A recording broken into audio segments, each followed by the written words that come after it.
Black people were in Florida long before the Columbus, and this is supported by the discovery of over 200,000 ancient pyramids and huge mounds of earth fashioned like cones, animals, and geometric designs stretching from the Great Lakes to the Gulf of Mexico, and from the Mississippi River to the Appalachian Mountains. These structures were built by the woolly-haired black Native American people better known as the Mound Builders, who were the indigenous inhabitants of North America and kin to the Olmecs of South America. On the left is an ancient Negroid basalt mask, 1879, depicting what the ancient American looked like before the arrival of Columbus, and on the right is a black Californian native.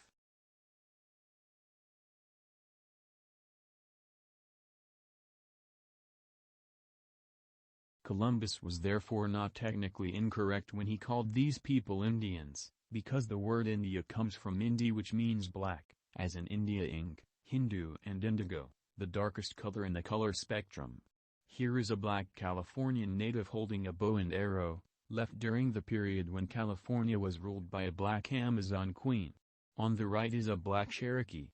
Included within the ancient native black nations of America before and after Columbus were, Black Indian Man, the Washita of the Louisiana, Midwest, the Yamasee of the Southeast, the Iroquois, the Cherokee Indians, the Blackfoot Indians, the Pequot and Mohegans of Connecticut, the Black Californians, Calafians. Cal in California literally means black, after the name of the Great Mother Kali, Queen Califa, the Olmecs of Mexico, the Darionite of Panama.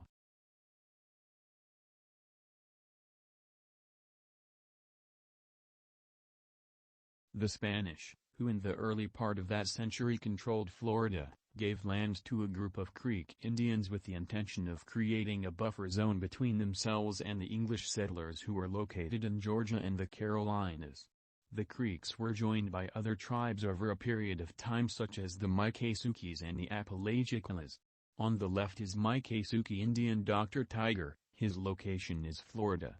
In the meantime, the Spanish encouraged runaway black slaves to head south by promising a safe haven if they converted to Catholicism. This policy showed Spain's general inclusion of blacks at the various heights of society, an action which would have stemmed from the 700 years of Moorish occupation of the Iberian Peninsula. By the late 1600s, African slaves who had escaped Carolina plantations and evaded slave hunters through dangerous Indian country, gained their freedom by crossing St. Mary's River, which was an international border dividing Spanish and British colonial territory. When the first fugitive slaves from Charleston arrived in St. Augustine, Florida in 1687, they were given refuge and were also integrated into a unified, multiracial, multicultural, multilingual community, where the men worked as cartwrights, jewelers, butchers, and innkeepers, while the women worked as cooks and laundresses.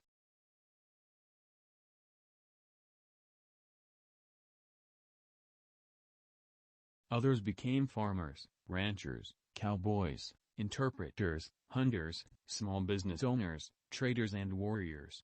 Some lived short, violent lives as outlaws raiding plantations, recruiting extra blacks, and trading in contraband. In this new environment these blacks showed the ability to adapt, to be creative and to survive. By 1738, these former slaves had formed the first free black community in North America known as Gracia Real de Santa Teresa de Mos, or in short, Fort Mose. This outpost was established to protect the capital of Spanish Florida, which covered from the Gulf of Mexico to Georgia and South Carolina, but it was also to assist the Spanish in weakening the slave-based economy of the English settlers in the Carolinas.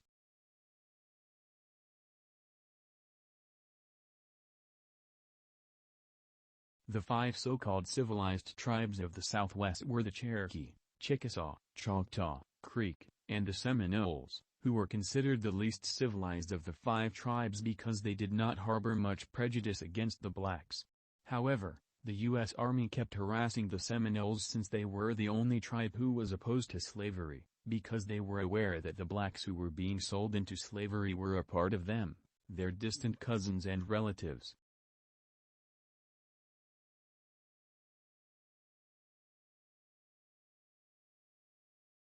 The toughest cowboy to ever live was a black man named Bass Reeves, 1838 to 1910, left, who was born a slave in Arkansas.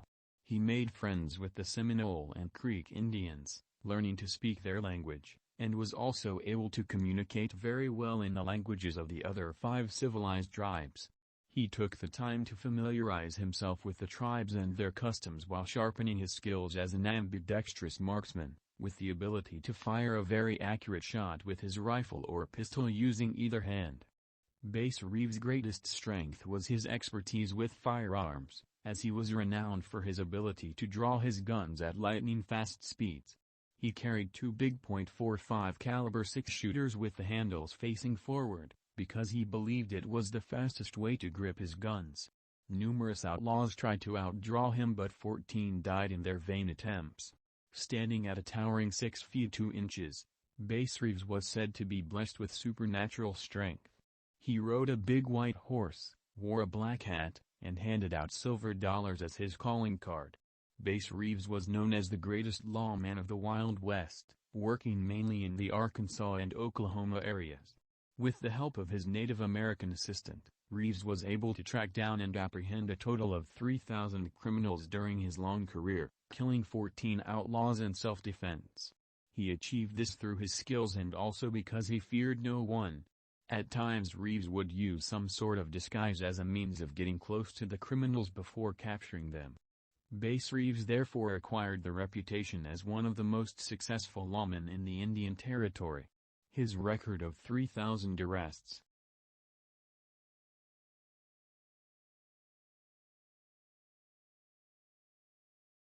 Contemporaries described Bass Reeves as a lawman second to none, a man who was absolutely fearless, and a terror to outlaws and desperados.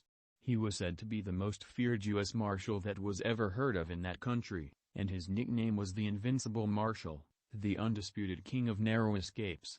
The Lone Ranger. Upon his retirement in 1907, Bass Reeves became a city police officer in Muskogee, Oklahoma. The legendary Bass Reeves was almost lost to history even though his deeds as a lawman greatly surpassed those of his white co-equals.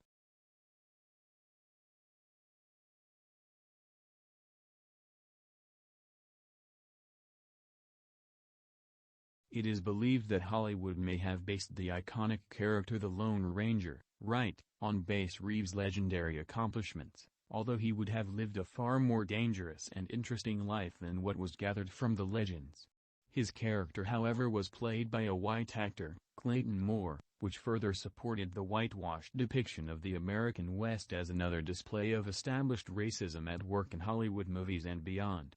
For decades Hollywood has completely whitewashed the narrative of the black cowboys of the Wild West, much like they did with Egypt and a string of other stories. In fact, many of the first settlers who were freed slaves traveled west and became the black cowboys of the American frontier. In the 1870s and 1880s about 25% of the cowboys or 1 in every 4 cowboys on the western frontier were black, yet their past has been whitewashed and ignored. The word cowboy is believed to have been coined as an insulting word to describe black cowhands.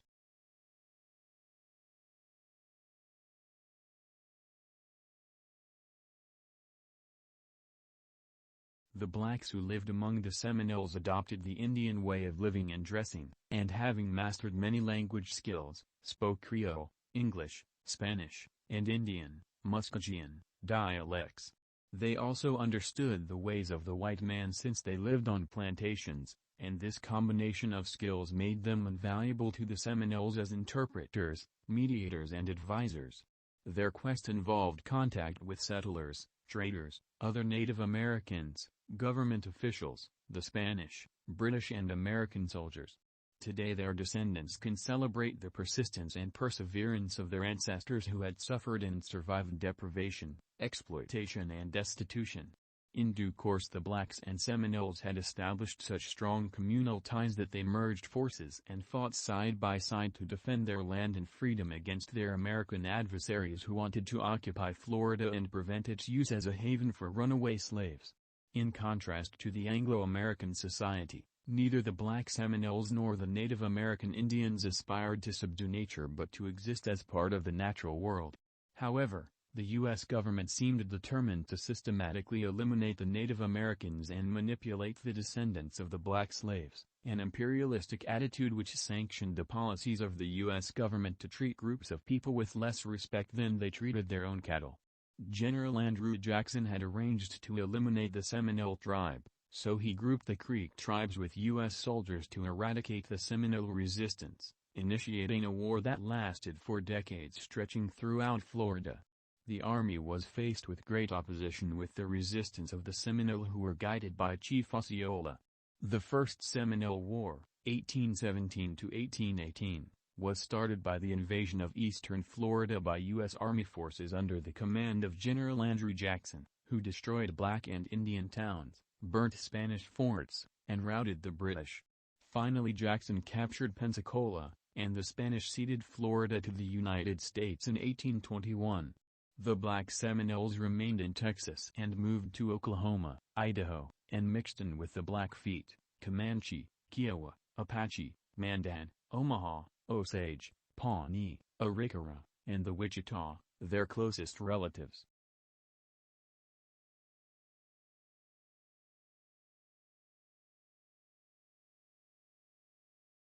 During the First Seminole War, Abraham, a former black slave, fought against General Andrew Jackson's troops. Afterwards, Abraham recruited other blacks into the tribe, and became an interpreter while also attaining the status of lawyer for Chief Micanopy on his trip to Washington in 1826. He governed Pelaclacahah, also known as Abraham's Old Town, and married the widow of Chief Billy Bowlegs. In the right photo from left to right are John Jumper, Abraham, and Billy Bowlegs. 25 miles north of the Gulf of Mexico up the Apalachicola River, more than 300 blacks and Indians manned a fort called Negro Fort that the British had built for them. They fired at whatever ships came down the river until a single shot from an American ship hit the fort's ammunition dump, killing 270 of the 320 inside. When the war ended, the black and Indian militia stayed.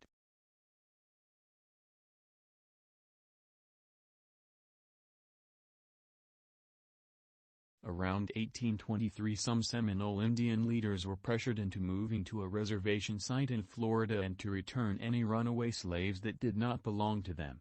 Using the typical divide and rule tactic, the Indians were told that the blacks did not care about them and only needed a place of safety from enslavement. Later, the 1830 Indian Removal Act passed by Congress and authorized by President Jackson, decreed that the Indians be moved to the west. But the black Seminoles resisted this relocation attempt by the land-hungry American settlers, fearing that they would lose their homes, their independence, and their freedom. The blacks knew that if they assembled at one place along with their Indian allies waiting to be moved, they would be captured and sent back into slavery, so they took the lead in stirring up resistance to this removal, and joined the Seminoles in guerrilla warfare that incited the Second Seminole War. 1835–1842. Historians compared the Second Seminole War, 1835–1842, to the Vietnam War where many Americans called the war unwinnable and immoral. Daily newspapers questioned why American boys were dying in a worthless piece of Florida swamp as the Seminole War grew into the longest and costliest of all American Indian wars. It was also the deadliest, which cost the U.S. government $30 million with more than 2,000 regular soldiers and sailors lost. Although the North-South debate over slavery was in full swing at the outset of the Second Seminole War, the public at first was unaware of the connection between the slavery of blacks and the removal of Indians from Florida, but the military was well aware of the connection.